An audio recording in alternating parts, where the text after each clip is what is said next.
صحابی رسول حضرت ابو الدرداء رضی اللہ تعالی عنہ ارشاد فرماتے ہیں،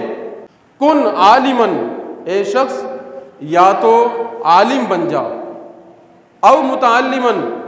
یا طالب علم بن جا، او متبعن،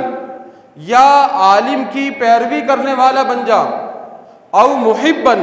یا عالم سے محبت کرنے والا بن جا۔ 4 چیزیں بیان فرمائی صحابی رسول نے۔ فرمایا عالم بن جاؤ، یعنی دین سیکھ لو، اس پر عمل کرو۔ اگر اتنا وقت نہیں ہے، یہ نہیں کر سکتے، پھر کیا کرو؟ طالب علم بن جاؤ، دین کی بات سیکھتے رہو، دین کے پیچھے چلتے رہو، عالم کے پیچھے چلتے رہو، سیکھتے رہو گے، طالب علم کہلاؤ گے۔ اگر یہ بھی نہیں کر سکتے تو پھر ایسا کرو، جس طریقے سے عالم چل رہا ہے اس طریقے سے چلنا شروع کر دو۔ عالم جس طرح نماز پڑھتا ہے اس طرح نماز پڑھنا شروع کر دو۔ عالم جس طرح کھانا کھاتا ہے اس طریقے سے کھانا کھانا شروع کر دو۔ عالم جس طریقے سے سوتا ہے اس طریقے سے سونا شروع کر دو۔ فائدہ کیا ہوگا کہ جب تم عالم کی پیروی کرو گے تو عالم بھی دین کے مطابق عمل کرے گا، تمہارا عمل بھی دین کے مطابق ہو جائے گا۔ اور پھر فرمایا اگر اس میں بھی غفلت ہے، یہ بھی نہیں کر سکتے، او محبن، پھر اتنا ضرور کرو کہ علماء کی محبت تمہارے دل میں ہونی چاہیے، علماء کی محبت تمہارے دل سے نہ نکلے۔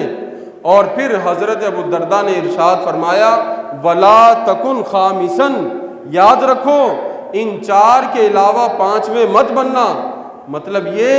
کہ عالم کا بغض تمہارے دل میں نہیں آنا چاہیے، عالم کی نفرت تمہارے دل میں نہیں آنی چاہیے، عالم کے بارے میں کوئی غلط خیال تمہارے دل میں نہیں آنا چاہیے۔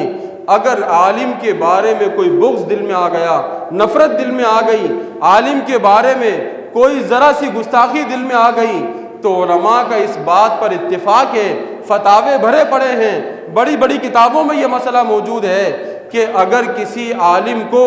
اس کے علم کی بنیاد پر اگر کوئی شخص اس کو برا جانتا ہے، عالم سے نفرت کرتا ہے، تو علماء یہ فرماتے ہیں کہ ایسا شخص کافر ہو جاتا ہے، دائرہ اسلام سے خارج ہو جاتا ہے، جو عالم کے علم کی بنیاد پر اس سے نفرت کرے، عالم کے علم کی بنیاد پر اس کو برا کہے، ایسا شخص دائرہ اسلام سے خارج ہو جاتا ہے۔ تو ذرا غور کرے کہ ایک عالم کا مرتبہ اور مقام کتنا ہے، ایک عالم کی عزت، ایک عالم کی شان کتنی بلند ہے کہ نبی پاک علیہ الصلوۃ والسلام نے اس انداز میں اس کو بیان فرمایا ہے۔ ایک جگہ ارشاد فرمایا من یرید اللہ بہ خیرا یفقہہ فی الدین، کہ اللہ تعالیٰ جس کے ساتھ بھلائی کا ارادہ فرماتا ہے اسے دین کی سمجھ عطا فرما دیتا ہے، اسے دین کا فہم عطا فرما دیتا ہے، وہ دین کو سیکھ کر اس پر عمل کرنے والا بن جاتا ہے، دین کی تعلیمات پر چلنے والا بن جاتا ہے۔ اب ہمیں یہ معلوم ہو گیا کہ دین پر چلنے کے لیے عالم کی پیروی ضروری ہے، دین پر عمل کرنے کے لیے عالم کے پیچھے چلنا ضروری ہے، دین پر صحیح طور پر عمل کرنے کے لیے عالم کی بات ماننا ضروری ہے۔ جب یہ معلوم ہو گیا تو پھر ہم پر یہ لازم ہے کہ ہم یہ نہ دیکھیں کہ کوئی شخص ہاتھ میں تسبیح لے کر بیٹھا ہوا ہے، جناب جبہ کبہ پہن کر بیٹھا ہوا ہے، بڑے بڑے چلے، بڑے بڑے مجاہدے وہ کر رہا ہے، لوگوں کو تعویذات وہ دے رہا ہے، یہ نہ دیکھیں، بلکہ یہ دیکھیں کہ اس نے دین کا علم کتنا حاصل کیا ہے۔ اگر اس کے پاس دین کا علم ہے، بظاہر وہ سادہ کپڑوں میں بیٹھا ہوا ہے، بظاہر اس کے سر پہ صرف ٹوپی ہے، بظاہر اس نے کوئی جبہ کبہ نہیں پہنا، لیکن دین کا وہ عالم ہے، تو ہم پر لازم ہے اس کی بات مانیں۔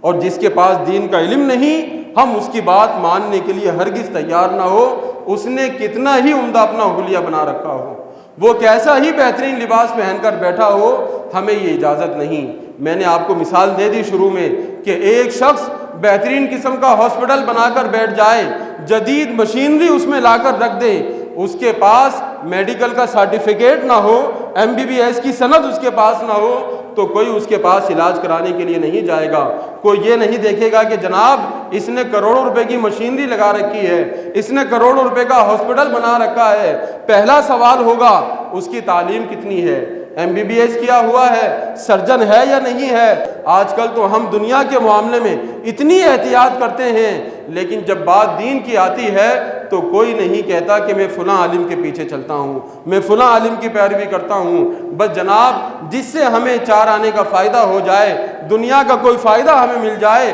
بس اس کے پیچھے چلنے کی کوشش کرنا شروع کر دیتے ہیں، اس کے پیچھے چلنا شروع کر دیتے ہیں۔ تو خدارا اپنے ایمان، اپنے عقیدے کی حفاظت کریں، اپنے ایمان کی خیر منائیں، ایسے لوگوں کی صحبت میں بیٹھنے سے گریز کریں جو آپ کے عقیدے کو خراب کر دیں، جو آپ کے ایمان کو خراب کر دیں، ان کے پاس بیٹھنے سے بچیں۔